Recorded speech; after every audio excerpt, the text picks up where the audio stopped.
Dr. Babasaheb Ambedkar Open University.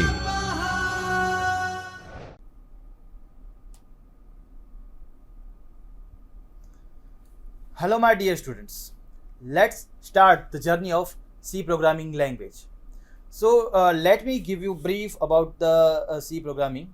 Actually we can say to learn each and every language you must know C programming language because it is the base of each and every programming language which is used in the market right now, right? So basically we cannot understand the language of computer because it's machine language, right? And we speak English, Hindi or Gujarati, so we have to convert our language into machine language with the help of some programming language. It can be C, it can be C++, it can be Java or other languages, right? So it's our first block, basics of C, and unit 1 which we are going to discuss is introduction to C programming, right? So let's understand with the cycle how this programming cycle is going on, right? So today it's our first lecture of C programming, so I must say before learning anything in life it's very necessary to know the history of what you are going to learn, right? So actually for all the IT students it's very necessary and important to learn C programming, and also the history of the C is very interesting. So the base or father of programming language is ALGOL. Actually ALGOL stands for algorithmic language, which is the first language which was used for developing the algorithms, right? So it's a family of imperative computer programming languages, right? So it greatly influenced many other languages. It was first introduced in 1960. So ALGOL, algorithmic language, was used on a large basis in European countries, right? So ALGOL introduced the concept of structured programming to the developer community, and it was the first language implementing nested function, right? Nested function means a function inside the function is called nesting of function. So we will learn this particular concept later. So in 1967 a new computer programming language was announced called as BCPL, right? BCPL. So you can see over here Martin Richard has developed this BCPL. Okay, so it stands for basic combined programming language. Basic combined programming language, right? So actually BCPL was designed and developed by Martin Richard specially for writing system software. Remember, specially writing for system software. So this was the era of programming languages actually. So just after 3 years in 1970 a new programming language called B was introduced by Ken Thompson, right? Ken Thompson. You can see Ken Thompson in 1970. So actually this programming language was created using a Unix operating system at AT&T, the Bell Laboratories. So both the BCPL and B were system programming languages. BCPL and B were used for system programming languages. Okay. So now you will understand why I have discussed about ALGL, BCPL and B programming language. So actually in 1972, a great scientist, Dennis Ritchie, created a new programming language called C at the Bell Laboratories. So it was created from ALGOL, BCPL and B programming languages, right? So C programming language contains all the features of these languages and many more additional concepts that make it unique from other languages. So C is a powerful programming language which is strongly associated with the Unix operating system. even most of the Unix operating system is coded in C. Initially, C programming was limited to the Unix operating system, but as it started spreading around the world, it became commercial, and many compilers were released for cross-platform systems. So today, C runs under a variety of operating systems and hardware platforms, right? So as it started evolving, many different versions of the language were released to assure that C language will remain standard. American National Standard Institute (ANSI) defined a commercial standard for C language in around 1990. Then later it was approved by the International Standard Organization (ISO) in 1990. You can see in 1990 ISO has approved it. So through the different standards, it was checked by the ISO, International Standards Organization. So actually C programming language is also called as ANSI C. You have gone through this word ANSI C because it is approved by the American National Standard Institute, right? So languages such as C++, Java are developed from C. So these languages are widely used in various technologies. Thus, C forms a base for many other languages that are currently in use in industry. Some of the features of C languages. You can see there are many features of C languages: simple and efficient, then fast, portability, extensibility, function rich libraries. There are many functions which are inbuilt. We can also make our function, which will be known as user-defined function, right?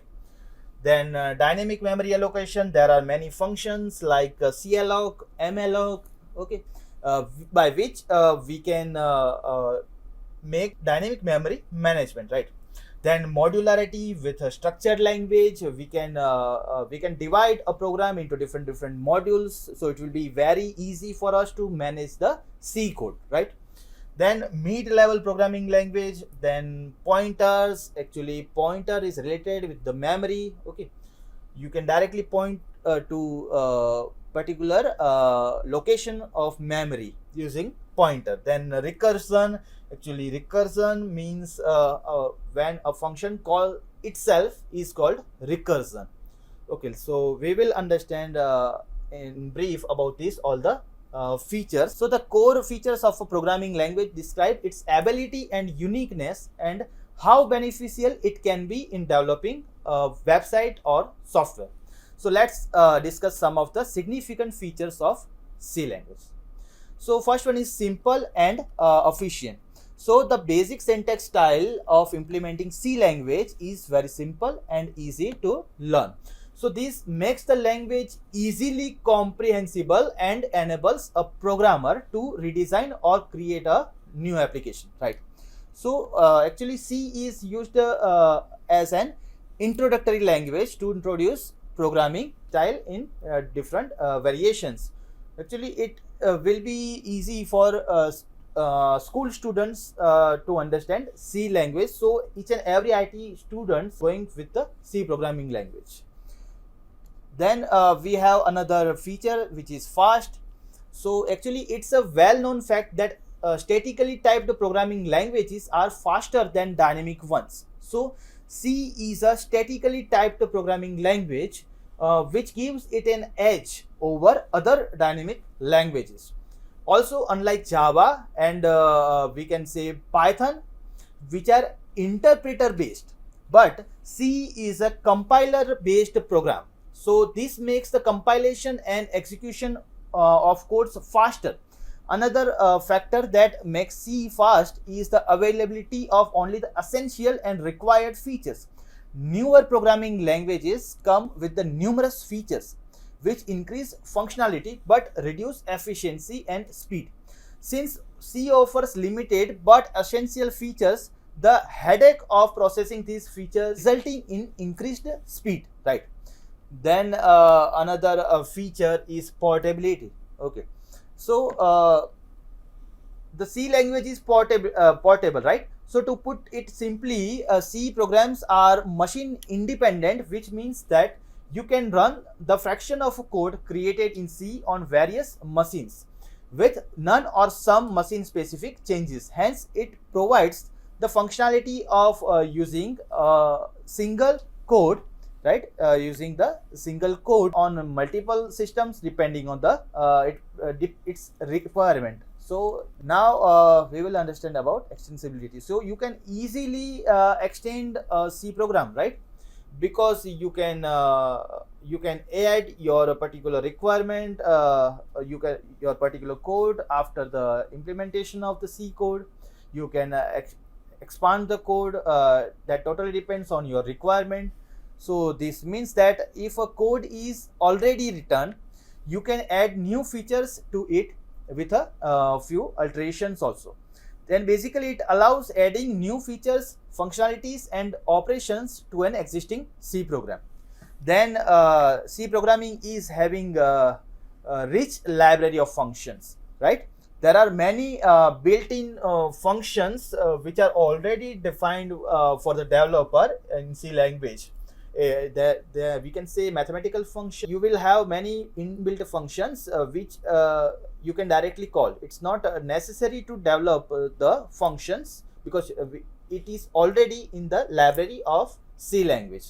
So let me tell you what is a library. Actually, library is nothing but a collection of functions. We can say collection of function. As in Java, I can say there will be different packages. In different packages, you will have different classes.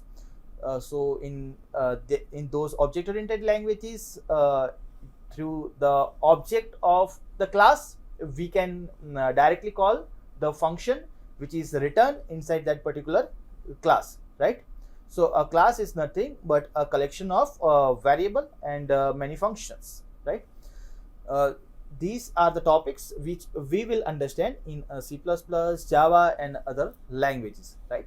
But for now, we have to understand C is having a rich library of inbuilt functions. So C comes with an extensive set of libraries with several built-in functions that make the life of a programmer easy. So even a beginner can easily code using these built-in functions. You can also create your user-defined functions and add them to C libraries, right? So the availability of such a vast scope of function and operations allows a programmer to build a vast array of programs, right? And you can say applications. Then we will go for another feature, that is dynamic memory management. Dynamic memory management, right? So let's discuss about this feature. So one of the most significant features of C language is its support for dynamic memory management. So it means that you can utilize and manage the size of the data structure in C, right? So C also provides several predefined functions to work with memory allocation. For instance, you can use the free function to free up the allocated memory at any time. Similarly, there are other functions such as malloc, calloc and realloc to perform operations on data structure and memory allocations. Actually, there are different functions in different programming languages to release the memory, right? You will find many different functions like finalize that will be used in Java to free up the space, but here you will have calloc, malloc and realloc for the memory management, right? So in each and every programming language there are different functions for releasing the memory, right? So we will learn about these all the functions later on. Now modularity with structured language. So C is general purpose structured language. So this feature of C language allows you to break a code into different parts using functions which can be stored in the form of libraries for future use and reusability. Then structuring the code using functions increases the visual appeal and makes the program more organized and less prone to error, right? Then we have mid level programming language.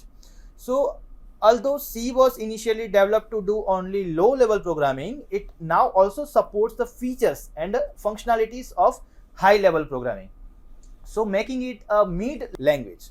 And as a mid level programming language, it provides the best of both worlds. For instance, C allows direct manipulation of hardware, which high level programming languages do not offer, right? Then we have another feature which is related with pointer. As I told you, we will have a separate unit to understand the concept of pointer, because pointer is related with the memory allocation of your RAM, right? So you can directly access a particular location with the help of its address. So in our syllabus we will learn one unit about this pointer, but for now let's discuss pointer in brief. So with the use of pointers in C, you can directly interact with memory. As the name suggests, pointers point to a specific location in the memory and interact directly with it. So using the C pointers, you can operate with memory arrays, then we can say functions and structure also there. So let's understand about our last feature of C language, that is recursion. Okay, so actually we will learn how to make a recursive function, but for now let's understand this topic in brief.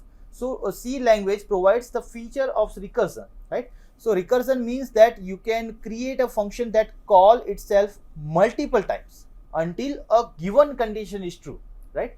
So just like the loop. Okay, we will understand what is loop. These all are the concepts which you will learn in your upcoming units, right? Okay. So recursion in C programming provides the functionality of code reusability and backtracking, right? Now let's go for another topic. This is the important for all the students for the exam point of view, because you can see for each and every language there will be the structure to write the code, right? As we have the structure head, okay, chest, stomach, leg. So this is our structure. So the same way each and every language will have the structure, okay, to write the code. It is it's not thing that you can write your code at first line and at the last line, as we know that C programming is top to down approach. Okay, from the top you have to start writing line by line, right? So here you will have actually different sections like documentation section, link section, definition section, global declaration section, then main function and subprogram section, right? So here you can see for documentation we have to write our comment, right? This is my first C program. If you want to make the comment of multiple lines, then you have to write the backslash star and star backslash, and for a single line you can write this double time backslash, right? Okay. So actually another section also is related with the link section. So at the starting point you have to include some of the header files in your C program. So in so hash then include is the syntax to include your header file. So hash include studio.h. So studio, stdio stands for standard input output, right? Then hash include conio.h. So conio stands for console input output. Okay, we will learn why we are including these header files at the starting point, because it's very necessary to include header file in each and every C program. So then we have third section, that is definition section. In definition section you can define a variable hash define pi 3.14. These type of variables will be included in definition section. Then global declaration section, then main function, then subprogram section. Okay, let's start with a brief of these sections. So first our section is documentation section.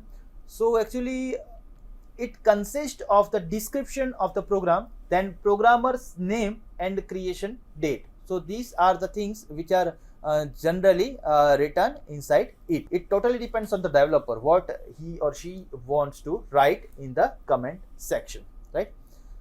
Then next one is a link section. So all header files are included in this section, which contains different functions from the libraries, right? So a copy of these header files is inserted into your code before compilation, right? Then the third one is definition section. Actually, it includes preprocessor directive, which contains symbolic constant. For example, you have seen this hash defined pi 3.14, right? So it allows us to use constant in our code. So it replaces all the constants with its value in the code. Okay. Then we have another section, that is global declaration section. Global declaration section, fourth one. So it includes declaration of global variables, function declarations, static global variables and functions. Then we have another section, that is main function. Remember, it's a very important section. Okay, it must be included in your C program. Without main function, you cannot compile or run your C program. Okay, so actually let me tell you what is main function. So for every C program, the execution starts from the main function. So it is mandatory to include a main function in every C program. So our last section is sub programs. Actually it includes all user defined functions, right? So we can write our code into user defined function. Okay, so these user defined functions are included in your last section, which is sub program section, right?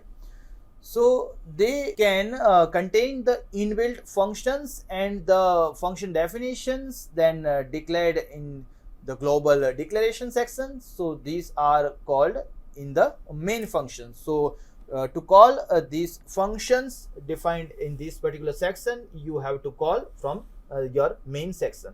So let's quickly get the brief idea about the code. First of all, you have written hash include studio.h, then you have written hash include conio.h. So actually these are the header files. Then you can write the definition section of your function. So we have written a function over here, void display, right? Then we have declared one global variable over here, which is integer num equal to 6. I will tell you how to define your function and variable, but for that to understand, it's one integer variable. Okay, then void main, we have written printf. Okay, printf. So we want to write our message, which is, so for writing a message you have to write printf function. So printf, then start your bracket, then double quote, then your message, then %d, because you want to print one integer variable. For float you have to write %f, but we will see this all the concepts later on. So for now, %d, then we have closed our message using double quote, then comma, then num we have defined over here. So it will print num value inside main is 6, right?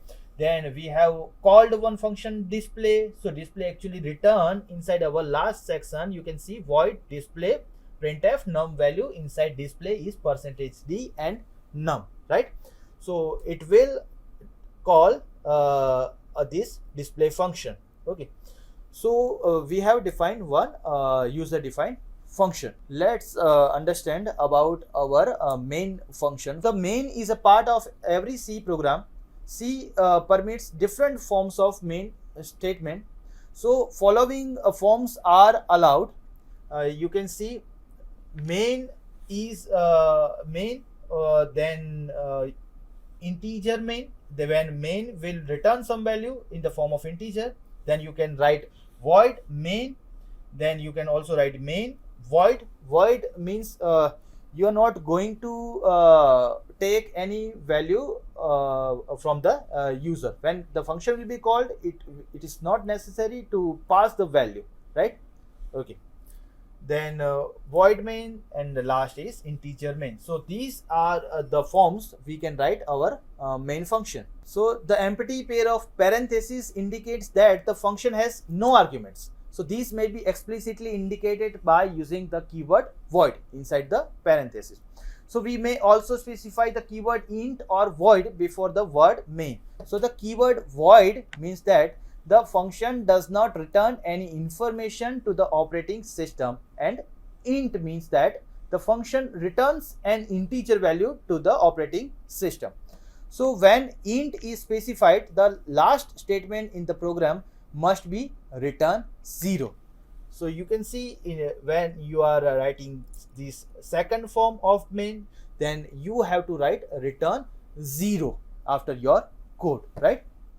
So for the sake of simplicity, we use the first form in our program, main. Okay, this is our first form which normally we are using in our program, right? Then let's see our next topic. So this is the hash defined directive. It's very important to understand about this directive. Okay, so actually the hash defined is a preprocessor compiler directive and not a statement. So therefore hash defined lines should not end with a semicolon, right? You will not see any semicolon. You can see in our last line, hash defined pi 3.14, we have not written semicolon at the end of statement, right? So symbolic constants are generally written in uppercase so that they are easily distinguished from lowercase variable names. So hash defined instructions are usually placed at the beginning before the main function. So symbolic constants are not declared in declaration section. Then we will see our next topic, hash include directive. Okay, so it's also very important to know about this hash include directive, because it's very necessary to write hash include directive at the beginning of your C program. So as mentioned earlier, C programs are divided into modules or functions. So some functions are written by users like us, and many others are stored in the C library. So library functions are grouped category wise, right, and stored in different files known as header files. So if we want to access the functions stored in the library, it is necessary to tell the compiler about the files to be accessed, right? So this is achieved by using the preprocessor directive hash include as follows. Okay, we have written this hash include then file name, right? So actually file name is the name of the library file that contains the required function definition, right? So the preprocessor directive are placed at the beginning of a program. Let's go for another topic. So here actually we have to remember some of the points because these points are very necessary while we are writing the code of C language. Okay, so let's define these points. Every C program requires a main function. Use of more than one main is illegal, right? The place main is where the program execution begins. Okay, now the execution of a function begins at the operating brace of the function and ends at the corresponding closing brace, right? So the C programs are written in lowercase letters. However, uppercase letters are used for symbolic names and output string. So all the words in a program line must be separated from each other by at least one space or a tab or a we can say punctuation mark, right? So every program statement in a C language must end with a semicolon, right? But not for hash defined pi 3.14, right? So all variables should be declared for their types before they are used in the program, right? So we must make sure to include header files using hash include directive when the program refers to special names and functions that it does not define. Then for compiler directives such as hash define, hash include are special instructions to the compiler to help it compile a program, right? They do not end with a semicolon. As I told you, the sign hash of compiler directives must appear in the first column of the line. So when braces are used to group statements, make sure that the opening brace has a corresponding closing brace. Okay, otherwise you will find error related messages, right, if you will not include closing braces. So it is very necessary to start the brace and to close the brace. Okay, then C is a free form language, and therefore a proper form of indentation of various sections would improve the legibility of the program. Okay, then a comment can be inserted almost anywhere a space can appear, right? So at any line of the code you can add your comment.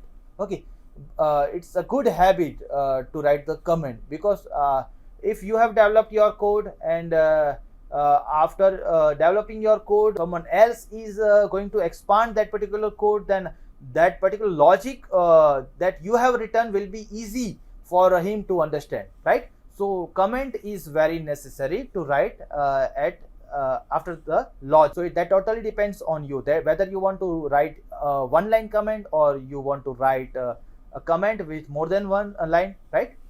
Then we use of appropriate comments in proper places increases readability and understandability of the program and helps user in debugging and testing, right? So remember to match the symbols backslash star and star backslash appropriately, okay, with the lines of comments, right? Then after this all the points, important points, let's see the output. Okay, kept this out. So there are many editors actually for C language. I have used code block. You can also use turbo C, turbo C++. You can also use Eclipse. That totally depends on you which particular editor you are comfortable with. So you can see in my code I have included has include standard input output.h and has include conio.h. Then I have defined one function void display. After it I have one global variable which is int num equal to 6. Then in my void main I have written void main, so I will not include return 0. If you have written int main, that time you have to write this line return 0. Then I have written one message with the use of printf function, printf, then into bracket double quote for including your message. So my message is num value inside main is %d because I want to print the value of integer. So here backslash n for new line. Then num will print 6. So my first line is num value inside main is 6. Then I have written my second line. Okay, C is a top down approach, so from the first line compilation will be started. Then in my second line I have written display function, right? So in display function by calling this function I will be redirected over my body of the function. So void means the display function will not return any value, right? Then inside this display function I have written num value inside display is %d, so it will print 6. So my output will be like this: num value inside main is 6, num value inside display is 6, right? So my dear students, we got the basic idea of the C programming language. For each and every language there are some of the important questions like structure, then data type. In our next lecture we will understand about data types of C program, right? Okay, thank you.